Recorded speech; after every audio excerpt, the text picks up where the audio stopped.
اللہ کے رسول صلی اللہ علیہ وسلم نے ارشاد فرمایا کہ آپ تشریف لائے کہ ایک ہاتھ میں جناب صدیق اکبر کا ہاتھ تھا اور ایک ہاتھ میں جناب فاروق اعظم کا ہاتھ تھا، تو آپ علیہ السلام نے فرمایا کہ ہاکذا نبعث یوم القیامہ، ہم قیامت کے دن بھی اسی طرح اٹھائے جائیں گے۔ تو جناب صدیق اکبر رضی اللہ تعالیٰ عنہ قبر میں بھی اور حشر میں بھی جناب رسول اللہ صلی اللہ تعالیٰ علیہ وآلہ وسلم کے ساتھ ہوں گے۔ اور یہاں پہ جو اہم چیز ہے کہ رب تعالیٰ نے آپ علیہ السلام کا سایہ نہیں رکھا، لیکن جناب صدیق اکبر رضی اللہ تعالیٰ عنہ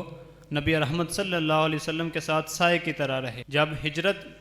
کر رہے تھے تو کبھی جناب صدیق اکبر آپ کی دائیں جانب آتے، کبھی بائیں جانب آتے، کبھی آگے اور کبھی پیچھے ہوتے۔ تو جب آپ علیہ السلام نے پوچھا تو کہا کہ یا رسول اللہ صلی اللہ علیہ وسلم، میں اس لیے یہ اپنی جگہ تبدیل کر رہا ہوں کہ اگر دشمن اس طرف سے حملہ کرے پہلا وار مجھ پر ہو، تو میں اس لیے اپنی جگہ تبدیل کر رہا ہوں کہ کہیں دشمن اس طرف سے نہ آئے یا اس طرف سے نہ آئے یا آگے یا پیچھے سے نہ آئے۔ اور غار ثور کے اندر جب تشریف لے گئے تو رسالت مآب صلی اللہ علیہ وسلم کو اپنے کاندھوں پہ اٹھا کر لے گئے۔ آج جو لوگ وہاں جاتے ہیں وہ بمشکل وہاں چڑھ سکتے ہیں، لیکن جناب صدیق اکبر رضی اللہ تعالیٰ عنہ اللہ کے رسول کو اپنے کاندھوں پہ اٹھا کر وہاں لے گئے تھے۔